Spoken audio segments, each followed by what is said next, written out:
My name is Rajesh Hadi, and I have the very special honor to be introducing this conference and the very distinguished keynote speaker.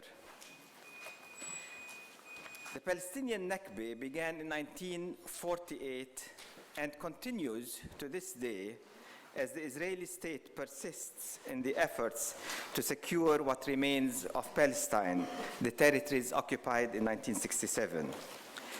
By and large, the Western world has accepted Israel's canonical narrative of its establishment, that is, that it resulted from a struggle for Jewish self-determination against the British colonial power. There is something utterly absurd about this, because the British governed Palestine from 1922 to 1948 under a mandate that bid them to facilitate the creation of a Jewish state in Palestine. But by presenting the founding myth in this fashion, Israel attempts to cast itself as a decolonized rather than a colonizing state.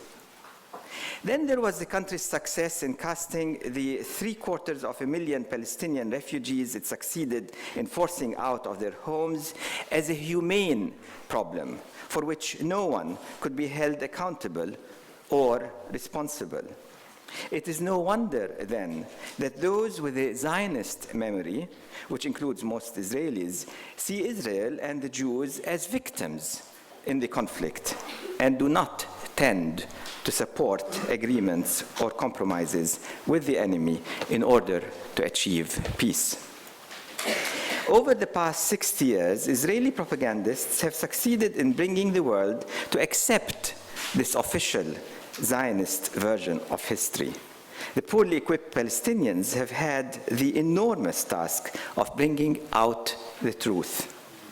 It is precisely to address this challenge that the SOAS Palestine Society, Nakba 60, and the London Middle East Institute, with the CCC as the main sponsor, have convened this conference. They are to be thanked for the superb work they've done. The SOAS Palestine Society is amongst the most active and effective university societies that I have come to know of. It has contributed significantly to this country's understanding of the Israeli-Palestinian conflict and to the advancement of critical thinking about it. By challenging the Zionist memory of the events of 1948, which have been largely adopted by most people around the world, this conference, I believe, would be making a significant contribution to peace. To this end, the conveners have brought together a number of celebrated scholars who have made important contributions to our understanding of the Nakba. None have contributed more than Professor Walid Khalidi. Over the years, he has made significant and lasting contributions to enhancing our understanding of that crucial historical period through his books, his lectures, and the work of the Institute of Palestinian Studies, which he co-founded. For many decades, he has been working tirelessly to analyze, document, and return to memory not only the events of the Nakba, but Palestine and Palestinian society of before 1948. He has authored more books and articles than I have time here to enumerate. Suffice it to mention his anthology From Haven to Conquest that brings together a wealth of articles, letters, memoirs that help enrich the understanding of even the most well-read on the subject. Then, there is the hugely important Before Their Diaspora, a photographic history of the Palestinians, 1876-1948, and All That Remains, the Palestinian villages occupied and depopulated by Israel in 1948. I will never forget Professor Khalidi's impassioned, televised speech just before the immigration to Israel of over 1 million Russian Jews in 1990. He called the event the most catastrophic after the Nakba. And so it proved to be. Not only because it enabled Israel to circumvent many of the provisions it had agreed to in the Oslo Accords of 1993, but also because, as the latest Israeli elections have shown, it helped move the country further to the right. Before I call on Professor Khaldi, I must make one small practical announcement to please now, immediately, without fail, turn off your mobile phones. Nothing is more disturbing than a mobile phone ringing. I now invite Professor Khalidi to present his keynote speech.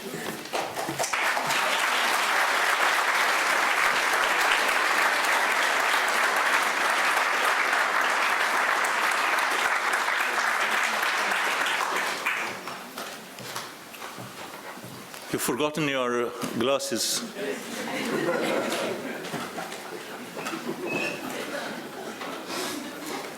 Thank you very much, Raja, for your very moving word of praise for myself.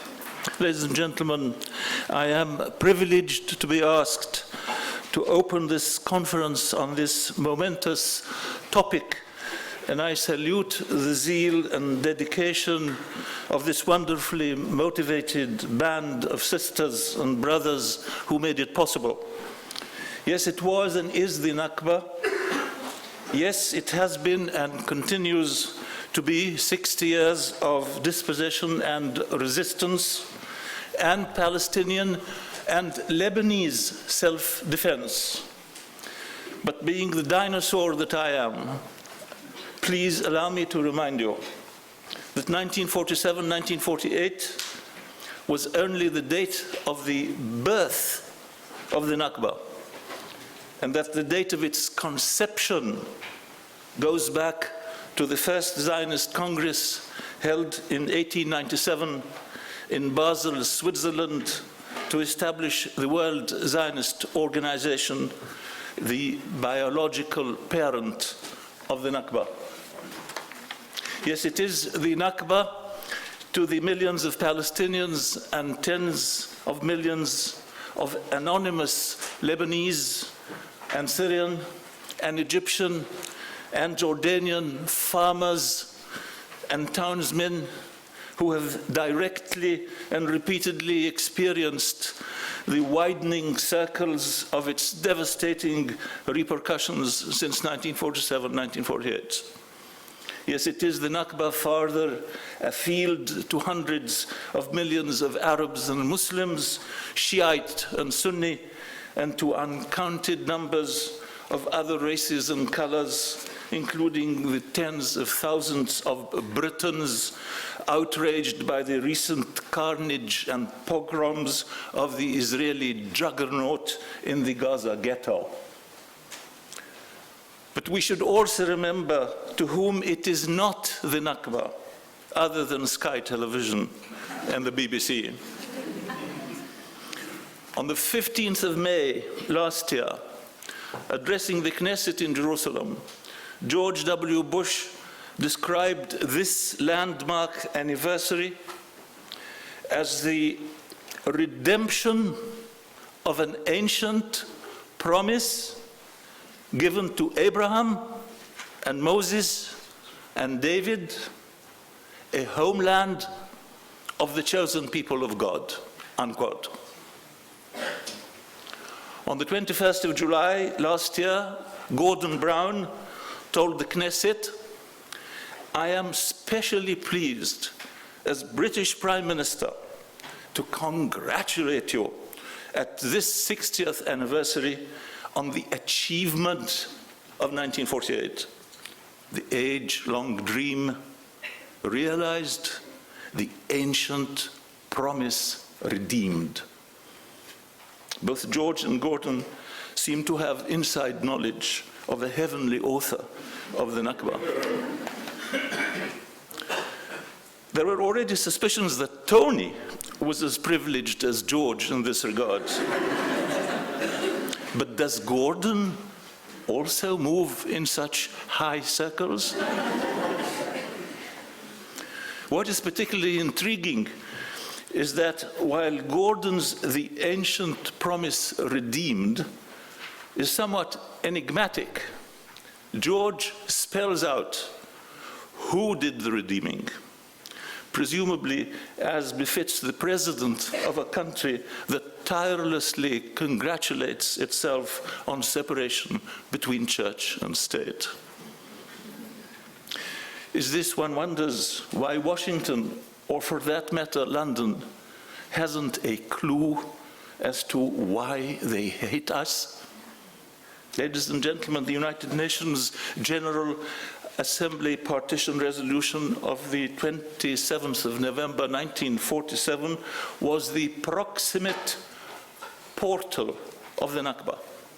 It was Britain, of course, that had dumped the Palestine problem in the United Nations to run away from the catastrophic consequences of the hubristic Jewish national home policy it had launched 3 decades earlier in 1917 via a human agent named Arthur James Balfour.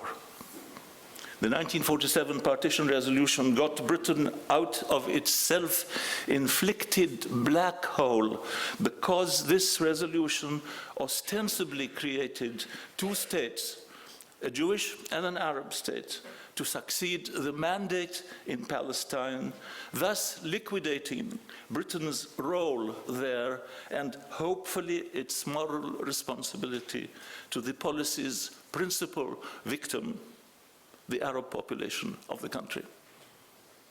It's interesting that neither George nor Gordon refer in their 2008 Knesset speeches to the 1947 partition resolution, which George's predecessor, Harry Truman, jammed down the windpipes of the United Nations member states, and Gordon's predecessor, Prime Minister Clement Attlee, pretended not to endorse by abstaining from voting while seeing to it that Britain's Commonwealth parties did vote for it.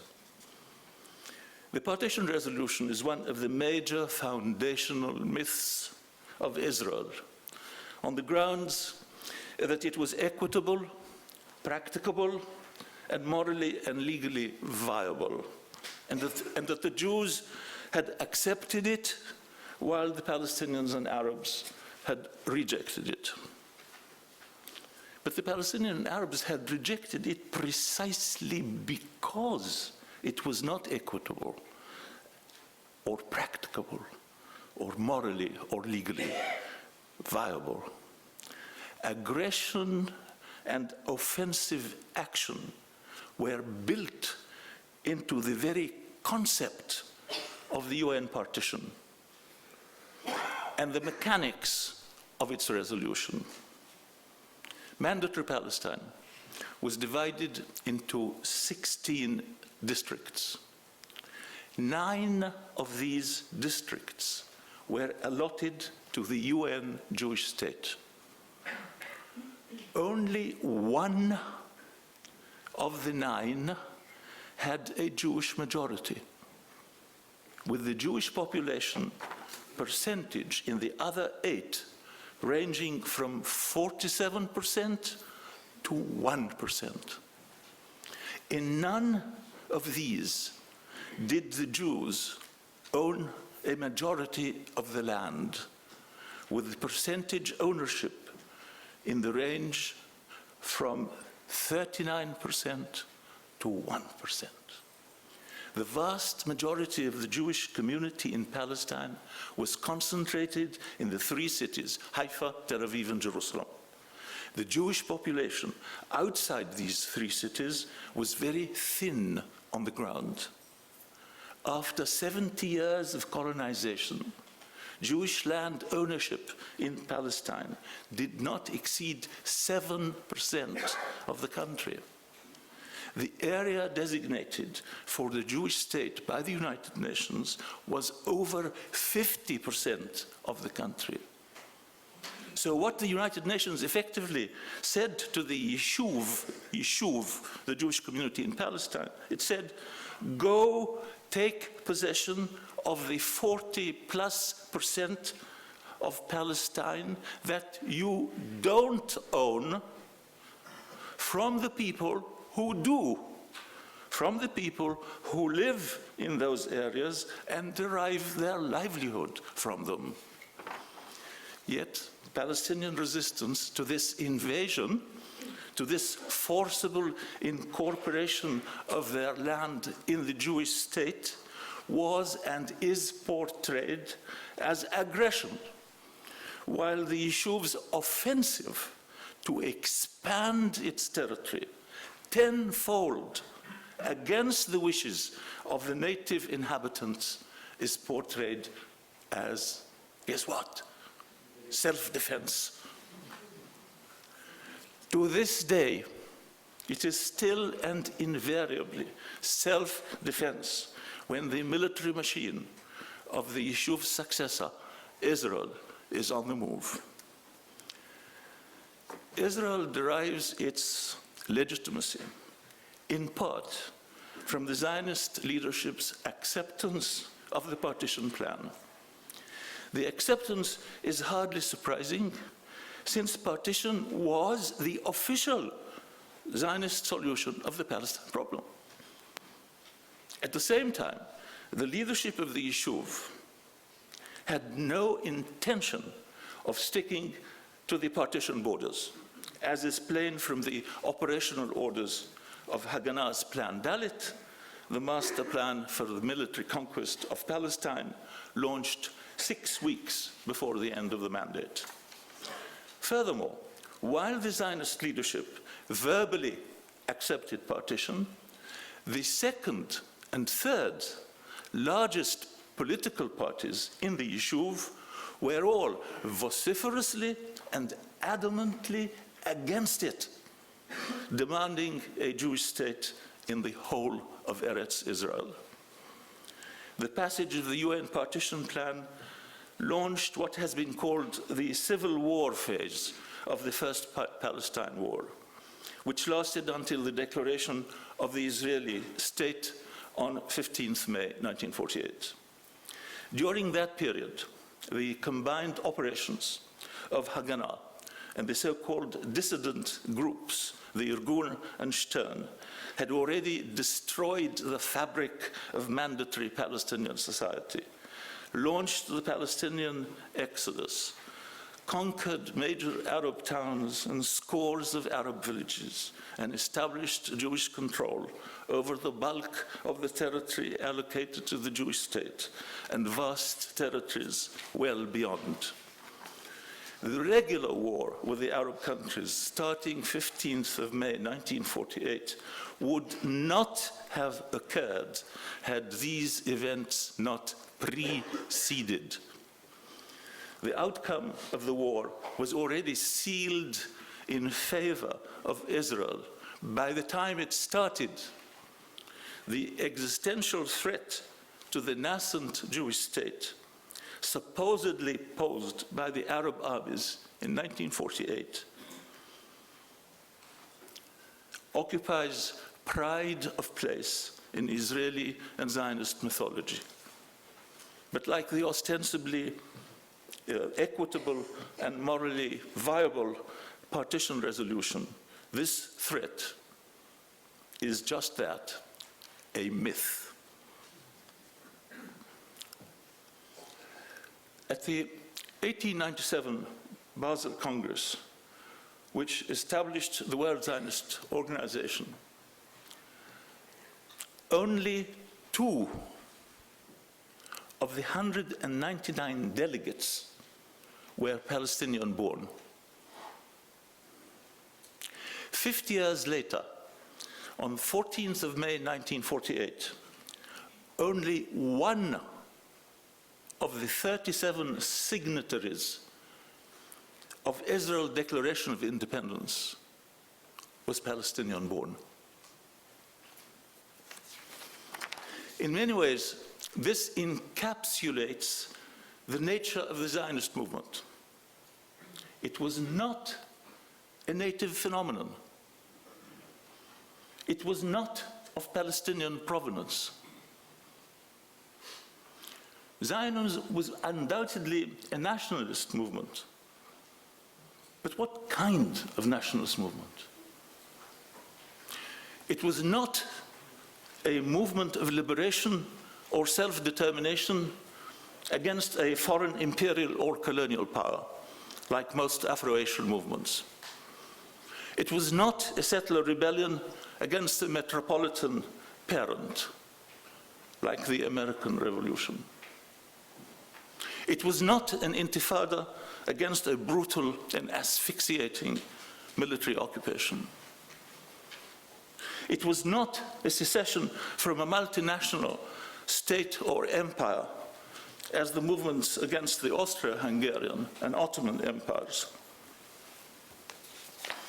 It was not an assertion of an indigenous, communal, or minoritarian identity against neighbors, as in the case of the Kurds and the Basques and others. It was not a risorgimento aimed at the regional unification of a fragmented nation. The movement had rich, secular, utopian, and socialist fountainheads. But it also had powerful ethno-national impulses nurtured by centuries of discrimination, persecution, intimidation, insults, expulsions in Christian Europe, and an imperative desire to escape from an ubiquitous and humiliating minority status. Simultaneously, the movement was informed by powerful religious, spiritual, even mystical currents.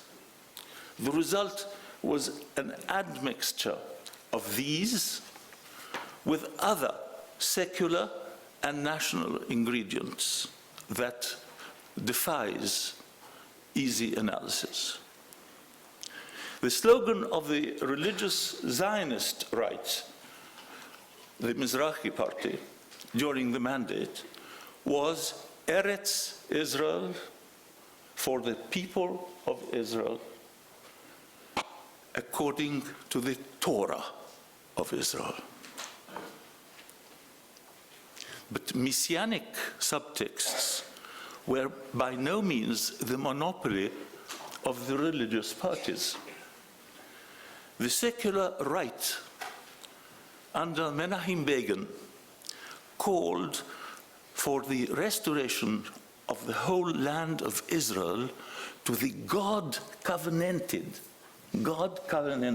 owners. Chaim Weizmann, the secular, atheistic scientist, declared before a British Royal Commission that our charter is a divine promise, while the socialist, non-observing Ben-Gurion announced that the Bible is our mandate.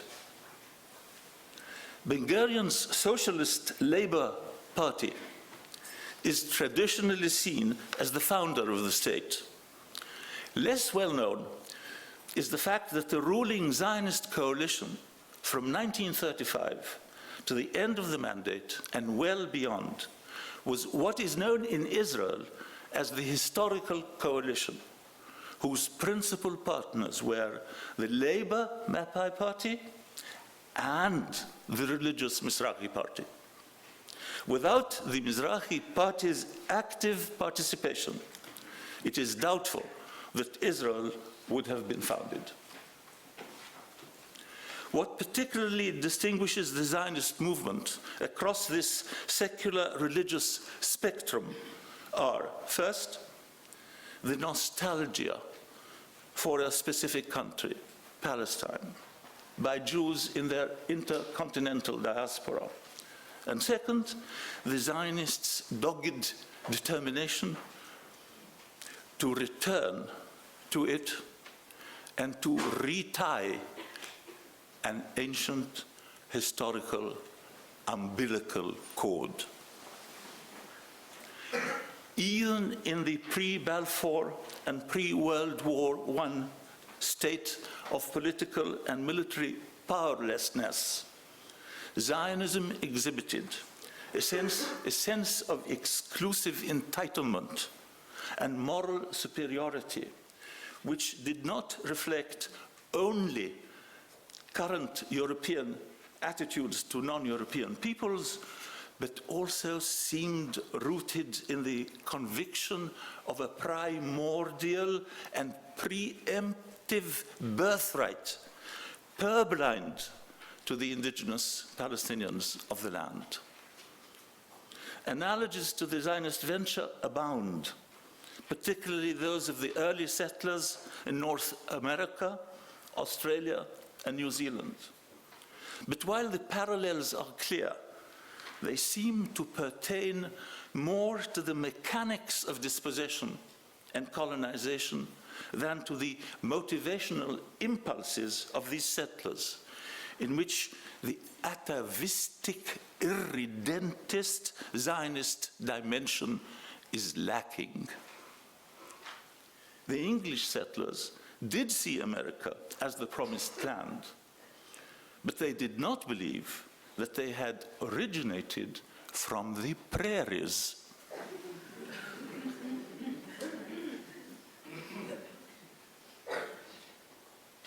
After decades of reflection on the subject, the closest analogy I can think of, given the lack of congruence with other national movements, is the Iberian Reconquista of the 13th to the 16th centuries under Castile and Aragon, with its alchemy of religious and national motivation, its compulsion to redeem territory considered long lost, its insatiable land hunger, its sense of prior ownership of this territory, and its pitiless indifference to the fate of the inhabitants, seen as usurpers and strangers and obstacles to its forward march. The watershed in the fortunes of the Zionist movement was the Balfour Declaration of 1917, which Gordon Brown saw fit not to mention in the Knesset. The Balfour Declaration changed Zionism overnight from a fantasy to a possibility by providing it with the endorsement of the paramount imperial power of the day. With the Balfour Declaration, Zionism took giant strides towards what Mr. Brown called the achievement of 1948, the hauteur of the towards the Palestinians of Mr. Brown's predecessor at Whitehall is best exemplified by the following words of Balfour himself, written in 1919.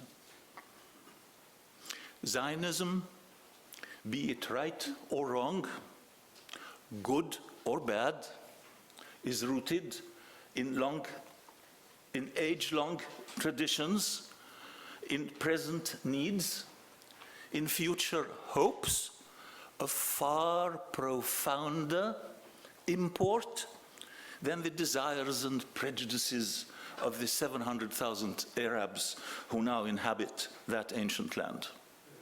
Unquote. In the same memorandum, Balfour went on, whatever deference should be paid to the views of those who live there, i.e. in Palestine, the powers in their selection of a mandatory do not propose, as I understand the matter, to consult with them. The achievement of 1948, lauded by Mr. Brown, has, as we can see from these words, a pretty long British pedigree. By riding piggyback on imperial mandatory Britain, Zionism launched its Reconquista against the Palestinians by proxy, with British bayonets. Coercion was integral to Britain's assumption of the Palestine Mandate without consulting Palestinian wishes. The intrusiveness of Britain's rule in Palestine, because of its Jewish national home policy, was more devastating than that of any of the other colonialist regimes along the Mediterranean littoral, including Mussolini's Libya and France's Algérie française. Even though initially very thin on the ground in rural areas, the Zionists established early on a brilliant method for controlling the countryside in any future showdown with the Palestinian peasantry. This was the kibbutz system, based on Prussian models for the control of the Polish peasantry in East Prussia. The kibbutz network, centrally directed and financed, occupied strong points in strategically selected sites across Palestine. Kibbutzes proliferated via the steady influx of pioneers, halutzim, who had been specially trained in Europe before immigrating to Palestine. The mandate was essentially a condominium between the British administration and the World Zionist Organization, whose headquarters was in London throughout the mandate.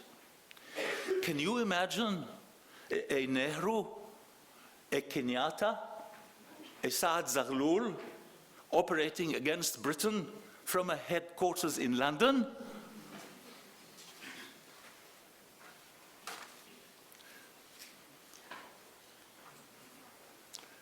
The Yishuv in Palestine was an extension, an emanation, and literally the creation of the World Zionist Organization and its financial institutions overseas. Membership in the World Zionist Organization remained overwhelmingly diaspora-based. Of a total membership of 2.16 million. At the time of the 1946 World Zionist Conference, on the eve of the creation of the Jewish state, only 300,000 members were from Palestine. American members at 956,000 were more than 3 times the Palestinian members. The greater part of the Yishuv's income was never self-generated. It always came from overseas, largely from the American Jewish community. As of 1917, there was a trilateral relationship of power in Palestine between the British occupier, the Palestinians, and the Yishuv.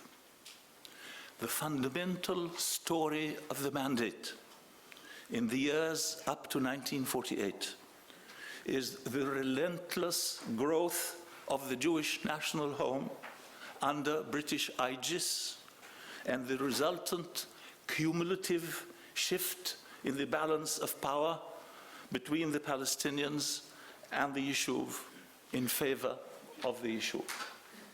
The greater the sense of power of the Yishuv, the greater the consolidation of its Reconquista mood and mode.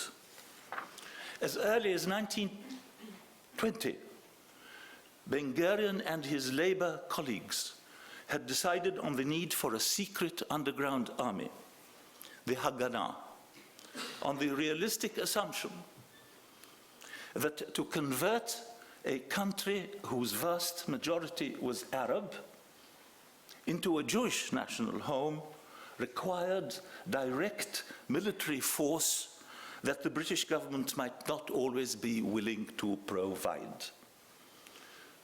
The word Haganah in Hebrew means, of course, self-defense. Shabbatai Teveth, the leading authority on Ben-Gurion, believes that thanks to the British-protected Jewish mass immigration from Europe, Ben-Gurion by 1936 felt that the Yishuv was so strong that it could discontinue all political dialogue with the Palestinians. Ben Eliezer, the brilliant Israeli sociologist, has described in great detail the growth of militarism at the Yishuv grassroots level from the mid-1930s onwards. Arab anxiety and fear of the growing Jewish national home, attested to by successive British Royal Commissions of Inquiry, finally erupted in the Palestinian Rebellion of 1936-1939. The brutal crushing of the rebellion by the British Army, the killing and hanging and collective punishment, the dismantling of Palestinian political organizations, the arrest and exile of Palestinian leaders, and the systematic disarmament of the Palestinian villagers massively and irreversibly shifted the balance of power in favor of the Yishuv. By 1939, Britain had created a Jewish auxiliary colonial army, 20,000 strong, which it armed, trained, and officered. This force was given the innocuous name of the Jewish Settlement Police, but in fact, it was a British territorial army modeled on the British territorial army in this country. This new official Jewish army, when added to the underground Haganah, the unofficial army of 30,000, made the Yishuv, with its population of less than 500,000, one of the most militarized societies in the world. In 1937, a royal commission headed by Lord Peel recommended for the first time the partition of Palestine into a Jewish and an Arab state. Like the true mother of the child facing Solomon, the Palestinians were outraged by the notion of their vivisection. Equally outrageous was the Commission's recommendation of the compulsory transfer of the Palestinians from the proposed Jewish state to make room for Jewish immigrants from abroad. In revulsion at these recommendations, the Palestinian rebellion against Britain reached its zenith in 1938-39, but Peel's compulsory transfer proposal was music to the ears of the Zionist leadership, whetting its appetite and fueling its coercive disposition. In fact, the concept of transfer, a euphemism for expulsion of the Palestinians, had been buzzing in Zionist bonnets long before the Peel Commission, as has been documented by Noor Masalha. There is evidence that both transfer and partition had been discussed by the Royal Commission with the Zionist leader, Chaim Weizmann, before the publication of the Lord Peel's report. The concept of transfer continued to occupy a prominent niche in the strategic thinking of the Yishuv's military and political elite, as it does to this day with many Israelis. In the 1948 fighting, the idea of transfer, as shown in the work of Ilan Pape, unquestionably informed the implementation of Plan Dalet once the United Nations Partition Resolution of November 47 provided the tendentious alibi of self-defense. A hallmark of British policy in Palestine had been the suspension of democracy. This was not merely the usual feature of colonial policies everywhere, but was absolutely integral to the very formation and development of the Jewish national home. This is because to dismiss the desires and prejudices of the Arabs is to dismiss the desires and prejudices of the vast majority of the country.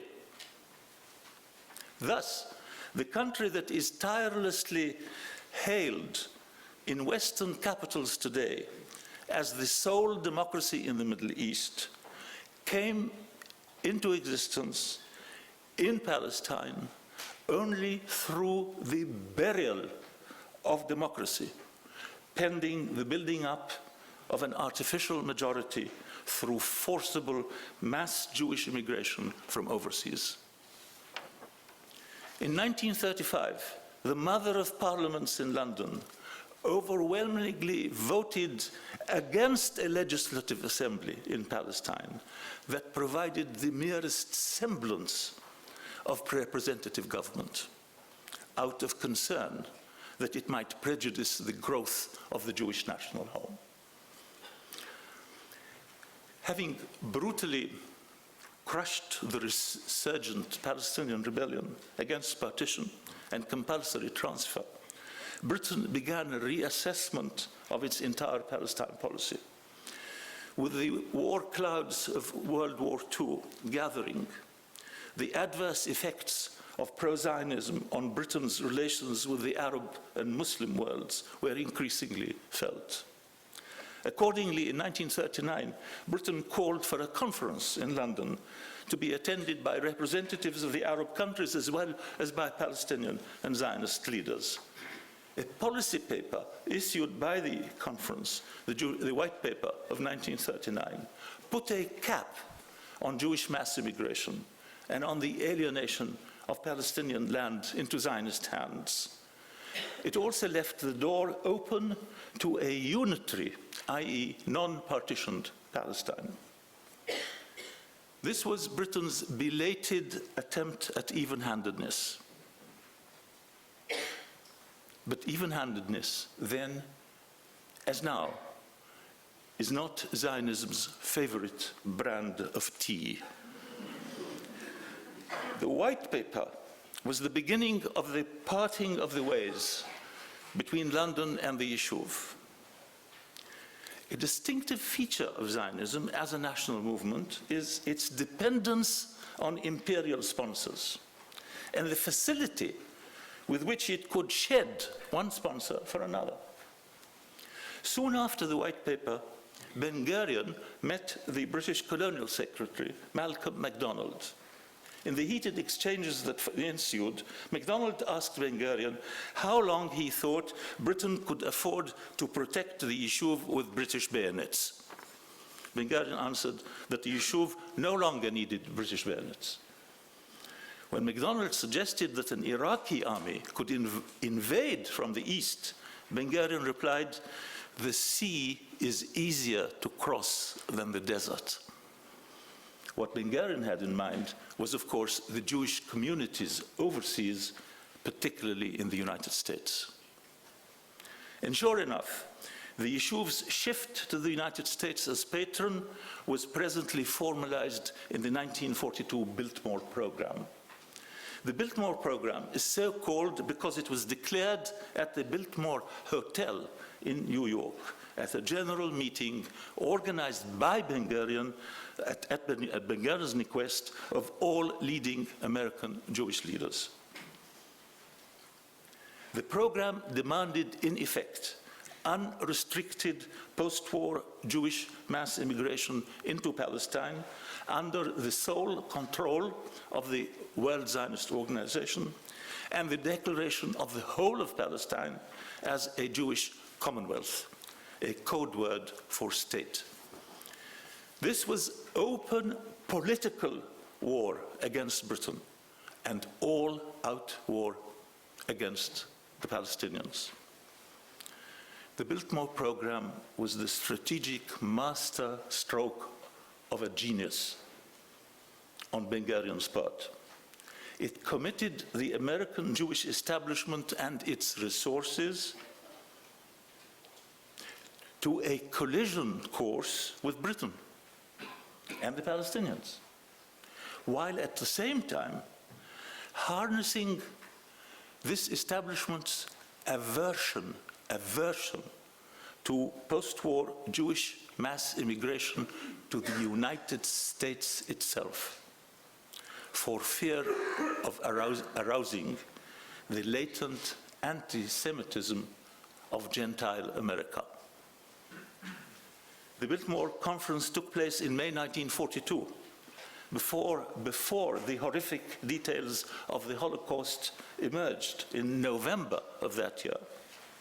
Once these details did emerge, they were seized upon by Ben Gurion's domestic foes in Palestine, the revisionist right, and particularly its extensions, the Irgun and Stern terrorist groups, to escalate against Britain so as to embarrass and outbid the Yishuv laborites led by Ben Gurion. By 1944, the Irgun had acquired a new leader, Menachem Begin, a Pole from Brest-Litovsk. Begin had been commander in Warsaw of the revisionist paramilitary organization Bitar. Fleeing his command at the approach of the German army, he was arrested and presently released by the Russians. Begin set foot in Palestine for the first time in 1942. He assumed command of the Irgun in Palestine to start operations against the British at the request of American Jewish representatives. This he did in February 1944, while British troops were battling Nazi panzer divisions across North Africa and Italy and preparing for the Normandy invasion. Jewish terrorist operations against the British continued in intensifying spirals without let up until the very end of the mandate in May 1948. Before 1944, Jewish terrorism had been particularly directed and exclusively directed at Palestinian civilians, particularly in the period 1937-1939. It was during that period that Jewish terrorism introduced for the first time in the Middle East the diabolical tactic of placing in bus stops, vegetable markets, and cafes delayed action electrically detonated mines hidden in kerosene containers, milk cans, and fruit baskets. From 1944 onwards, these terrorist tactics, with more sophisticated and more shocking variations and effects, were deployed against the British Army by both the Irgun and Stern. There is no time to go in detail into the sequence of events leading to Britain's shameless abandonment of her ship of state in Palestine. But the central figure in these events was Ben Gurion.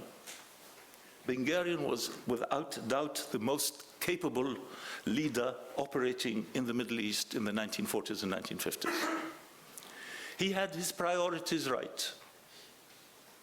He did not follow the Irgun and Stern in their attacks against the British because he intuited that the real enemy was not Britain, but the Palestinians and the Arabs. With the American Jewish Committee committed to the Biltmore program, Britain had become, as far as Ben Gurion was concerned, superfluous, a broken reed, an obstacle.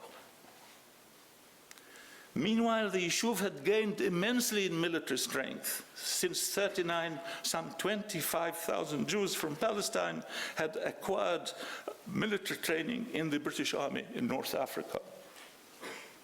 Thus, in 1945, at the end of World War II, the time had come for the establishment of the Jewish state with maximal possible borders. Britain had to be removed, but not by the direct military action of the Haganah itself. Ben Gurion's grand strategy to remove Britain involved the following. First, mobilizing the American Jewish community to put sustained pressure on Washington, to put sustained pressure on London. 2, massive illegal Jewish immigration from Europe with American Jewish funding to undermine the white paper restrictions, flood the Coast Guard facilities of the British mandatory administration, wear down the war-exhausted Royal Navy. 3rd, a worldwide propaganda campaign to denounce Britain for pitilessly preventing Jewish DPs from reaching the shores of Palestine, depicted as the only place in this wide world able to absorb them. 4th, formulating a partition plan based on the Biltmore program to win the support of the new unelected American President Harry Truman, who had moved into the White House after Roosevelt's death and who was facing presidential elections in November 1948. And finally, looking the other way, while the Irgun and Stern groups escalated their vicious terrorist campaign against Britain to nudge it further towards the exit.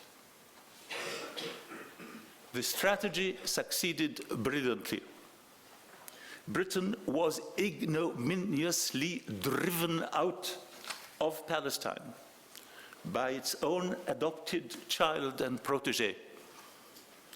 The terrorist innovations used against the British Army and government to achieve this end included the postal bomb, the booby-trapped vehicle, the booby-trapped suitcase, and the letter bomb.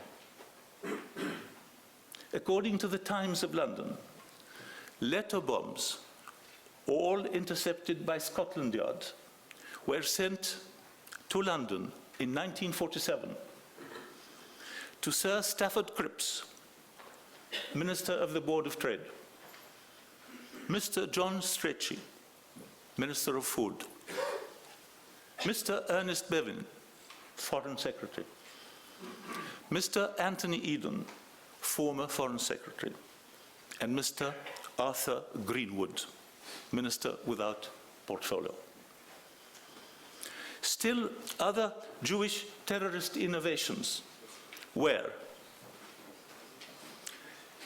taking British officers hostage in Palestine and whipping them, a first in the entire history of the British Army. Kidnapping British NCOs and hanging them, and booby-trapping the hanging bodies. Another first. The masterminds behind these operations were Menachem Begin and Yitzhak Shamir, later prime ministers of Israel, mentors and role models for the Zippis and the Bibis and the Liebermans, congratulated in the Knesset by George W. Bush and Gordon Brown. The British Army in Palestine in the last years of the mandate was 100,000 strong. One World War II veteran for every 3 adults in the Yishuv. This army could have smashed the Irgun and Stern overnight, but its hands were tied by George Bush's predecessor at the White House. Between 1945 and the Partition Resolution 1947, the ratio of Britons to Jewish terrorists killed was 4 to 1. 170 Britons to 44 Jewish terrorists, an unheard of ratio in the annals of colonial warfare, as we know only too well from recent events. Ladies and gentlemen, the green light for the Reconquista came with the partition resolution on the 29th of November 1947. What followed could not be called military operations by one army against another. There was no Palestinian army.